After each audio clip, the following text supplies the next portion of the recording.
Bismillahirrahmanirrahim. Assalamualaikum warahmatullahi wabarakatuh. Allahumma shalli wa sallim wa barik ala sayyidina Muhammad wa ala ali sayyidina Muhammad. Di video yang sekarang saya akan membacakan testimoni salawat. Ini ada satu kawan kita yang menulis komentar, Mas Fikri Kristanto. Beliau mengatakan bahwa beliau mempunyai pengalaman sendiri tentang salawat. Waktu itu beliau membeli rumah, di sini ditulis, membeli tanah dengan terus membaca sholawat sehingga Allah mengirimkan rezeki yang mudah pada beliau. Dan ketika mau membangun rumah itu modalnya cuma 35 juta. Terus beliau membaca sholawat setiap malam selama 3 bulan terus menerus itu. Alhamdulillah itu akhirnya berdiri juga rumah dan jadi rumahnya. Memang pengalaman beliau ini, beliau tidak menulis sholawatnya sholawat apa, apakah sholawat Nabi Allahumma sholli ala sayyidina Muhammad wa ala ali sayyidina Muhammad atau sholawat yang lain. Tapi begini, atas nama sholawat semuanya bagus. Yang disebut sholawatnya itu kan batas dari Allahumma sholli ala sayyidina Muhammad wa ala ali sayyidina Muhammad. Nah selanjutnya itu doa aja yang mengiringi sholawat, seperti sholawat munjiat kan, Allahumma sholli wa sallim wa barik ala sayyidina Muhammadin sholatan tunjina biha. Nah mulai dari batas itu doa sampai belakang ya. Sholawat nariyah juga begitu. Kemudian atas nama sholawat semuanya insya Allah berkah, asal kita mau mengamalkan dengan cara yang konsisten, istiqomah terus menerus. Kadang-kadang kita berpikir begini ya, manusia itu kan semuanya pada pengen punya yang dia punya. Sekurang-kurangnya nanti kalau hari tua gua ada pegangan. Ada kayak dari muda udah pada ngumpulin, ada yang ngumpulin dengan cara jualan, cara halal. Kemudian ada yang bekerja sebanyak serajin-rajinnya, mudah-mudahan diangkat jadi naik jabatan, naik gaji. Kemudian ada juga yang cara jahat, ngumpulin dengan cara nyolong. Nyolong punya negara, korupsi kan nyolong juga dengan cara jadi maling. Padahal itu yang dia ambil berkahnya nggak ada. Mungkin ada media harta tapi berkahnya nggak ada, sakit aja. Anak sakit, istri sakit, rumah kebakaran, usaha bangkrut. Ya karena itu, karena modal awalnya nggak halal, itu aja. Makanya orang terburu-buru kumpulin bagaimana caranya. Ada yang menggunakan kredit sana, kredit sini, utang sana, utang sini, kredit mudah, kredit macam-macam lah atas nama kredit. Ya, berkahnya nggak ada, namanya juga riba. Mana ada berkahnya? Tetap ada, Allah akan menghancurkan riba dan menyuburkan sedekah. Nah, salah satu di antara yang kita pegang sebagai amalan kita, baik yang udah punya, baik yang belum punya, baik yang lagi berjuang, baik yang lagi berusaha, adalah membaca salawat setiap malam. Mudah-mudahan Allah turunkan rahmatnya kepada kita. Siapa yang membaca salawat sekali, Allah akan menurunkan rahmatnya 10 kali. Di samping itu juga kita, seperti diriwayatkan dari Ibnu Mas'ud, bahwa ketika Sayyidina Utsman datang kepada Ibnu Mas'ud di akhir-akhir hayatnya, apakah aku akan meninggalkan harta untuk engkau? Nggak usah, katanya, kata Ibnu Mas'ud. Bayangin, nggak mau saya dikasih harta. Untuk anak-anak perempuanmu nanti peninggalanmu, nggak usah, karena saya sudah meninggalkan kunci harta untuk mereka semua. Apa itu kunci hartanya?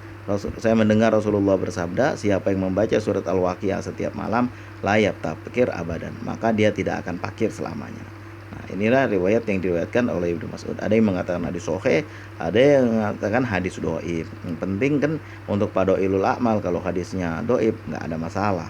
Kita membaca surat Al-Waqiah setiap malam, kita membaca sholawat setiap hari, kemudian kita memohon kepada Allah, tahajud, berdoa kepada Allah, perbuatan baik kita jaga, jalin silaturahim dengan siapa aja jangan ada musuh. Kalau bisa orang yang musuhin kita juga nggak usah kita musuhin, biarin aja. Musuhin kan dia, bukan kita. Itu musuh gua, kapan gua punya musuh? Lo yang musuhin gua mah nggak pernah musuhin orang. Kita bagian orang yang sejuk aja. Seperti saya ini, orang memusuhi saya tapi saya nggak pernah musuhi dia, ya biarin aja. Kalau ketemu saya tegur, nggak ketemu ya udah, diceritain kemana-mana banyak sekali sama orang di mana-mana, biarin aja. Emangnya lu pernah nggak lihat? Emangnya lu ngelihat gua selama ini begitu kan? Enggak. Iya juga, sampai ada orang itu nyeritain sama orang baru, tetangga datang baru, diceritain apapun diceritain. Tapi tangganya tuh bilang gini, kayaknya gua lihat kakak itu nggak gitu orangnya, abang itu nggak gitu. Sampai-sampai kan hampir aja saya terpengaruh, kata dia kan. Tapi karena sehari-harinya nggak kayak gitu, saya lihatin, makanya dia datang waktu lebaran sampai nangis. minta maaf bang begini lah, kenapa emangnya?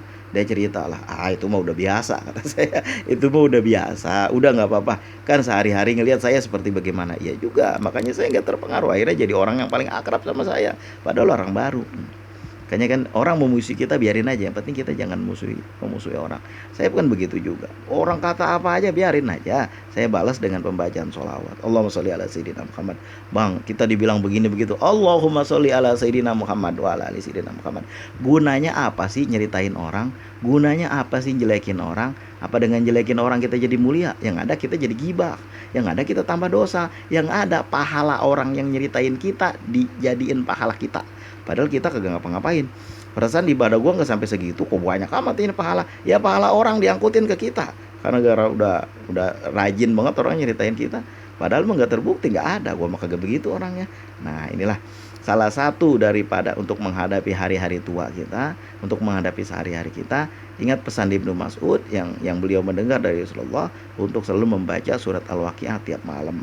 Habis maghrib baca aja surat Al-Waqiah 3 kali. Habis maghrib sebelum ngapa-ngapain, habis sholat sunat, sholat maghrib sholat sunat, lalu berdoa kepada Allah, membaca sholawat, baca surat Al-Waqiah 3 kali. Laksanakan tiap malam seumur hidup. Seperti kita minum obat darah tinggi, amlodipin, itu kan seumur hidup sudah dokter. Kenapa baca surat Al-Waqiah gak bisa? Kalau surat Al-Waqiah dibaca 3 kali kan sebentar aja udah selesai. Apalagi udah menjadi kebiasaan. Mudah-mudahan, dan juga berbagi terutama kepada saudara kita. Mudah-mudahan Allah gampangin urusan kita. Makanya kalau ada orang datang kepada saya dulu, saya muda-muda, usaha jaya-jayanya, orang datang kepada saya, nggak ada urusan yang tidak selesai. Cuman 2 orang yang nggak selesai karena saya nggak, waktu itu lagi kagak pegang duit, belum nyampe duitnya. Selesai urusan semuanya. Ada yang saking nggak megang duitnya tuh, saya bilang ini ada tab saya baru beli kemarin beberapa minggu lalu, masih baru, jual aja ini kata saya, supaya urusan dia selesai. Pada ujung-ujungnya saya jadi susah gara-gara itu, tapi ya nggak masalah. Mudah-mudahan ini ditanam pahala buat saya, karena dulu kan kita baca di dalam Al-Quran, apabila orang mati dibangunin lagi, apa yang mau dia lakukan? La khortana la sodakun la sodaku wakun minas solihin. Saya akan bersedekah dan saya akan berbuat amalan baik. Karena apa yang kita kumpulin di dunia, cara halal atau tidak halal, cara nipu atau cara korupsi, itu semuanya bakalan dibebanin ke punggung kita. Makanya kalau ada saudara-saudara yang saudara-saudara kita, terutama para akrob, kaum kerabat dekat, anak saudara, abang, adik, kakak, mbak, mas, encang, cing, semuanya itu kalau memang kita mampu bantu. Mudah-mudahan Allah melancarkan urusan kita. Saya kalau ada orang datang minta tolong sama saya waktu sebelum corona, usaha sedang jaya-jayanya, itu saya usahakan untuk membantu. Kalau enggak saya gelisah. Aduh, kenapa orang minta tolong gak gua bantu? Nanti kalau gua angkat tangan ke langit, Allah tinggal bilang, kemarin kan ada orang datang ke lo dan lo gak bantu, sekarang ngapain minta ke gua? Ada pikiran saya kayak gitu. Enggak lah, mudah-mudahan tetap saya bantu. Gimana pun saya usahakan untuk saya bantu. Itulah, mudah-mudahan kita membaca sholawat, kita mendekatkan diri kepada Allah, membaca sholawat banyak-banyak, amalan yang diamalkan oleh Rasulullah kita amalin. Rasulullah mencintai fakir miskin, Rasulullah membantu tidak pernah segan, Rasulullah bukan orang yang pelit. Nah itulah, kita juga begitu, kita tiru Rasulullah. Udah baca sholawatnya banyak tapi pelitnya naujubillah. Tapi begini, orang yang baca sholawat insya Allah nggak pelit. Karena apa ya? Karena Allah akan menuntun dengan bacaan sholat itu menjadi orang-orang yang rajin beribadah dan mengamalkan sunnah-sunnah Rasulullah. Terima kasih ya sama Mas ini, Fikri Ristanto ya, atau ini saya salah baca nama, mohon dimaafkan. Beliau mengirimkan testimoni dengan membaca sholawat. Beliau alhamdulillah Allah anugerahkan bisa mendirikan rumah. Mudah-mudahan kita semua bisa mengamalkan sholawat Rasulullah dan membaca surat Al-Waqiah tiap malam, dan mudah membantu orang dan bersedekah.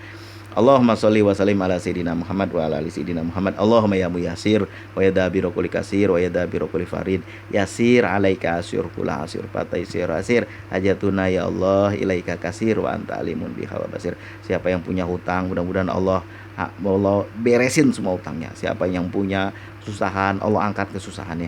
Siapa yang rezekinya macet, Allah lancarkan, grojogin itu rezekinya sebanyak-banyaknya. Jangan lupa sholat duha setiap hari 4 rakaat. Siapa yang wahai Bani Adam, sempurnakan 4 rakaat untukku di pagi hari, aku akan menyempurnakan rezekimu di akhir hari. Allahumma barik lana ya Allah fi rezekina Mudah-mudahan Allah memberkahi rezeki wa fi hayatina, di dalam hidup kami semua. Siapa kawan-kawan yang ada testimoni selawat, testimoni apapun tentang keajaiban kehidupan, boleh dikirim ke WA saya yang udah saya taruh di apa namanya, di apa itu namanya, di komunitas. Boleh ditengok di situ, dikirim ke WA saya. Mudah-mudahan nanti kita baca di sini, kita aminkan kalau ada masalah, kalau ada hajat kita aminkan sama-sama. Kita nggak tahu doa siapa yang diterima oleh Allah, dan kita belajar dari pengalaman beliau semua yang mengirimkan testimoni. Terima kasih Mas ini yang sudah berkomentar. Mudah-mudahan Allah melancarkan rezeki Mas, memudahkan urusan Mas, kita semuanya juga, memberkati hidup kita semua. Barakallah. Terima kasih. Usikum wa nafsi bitaqwallah. Assalamualaikum warahmatullahi wabarakatuh.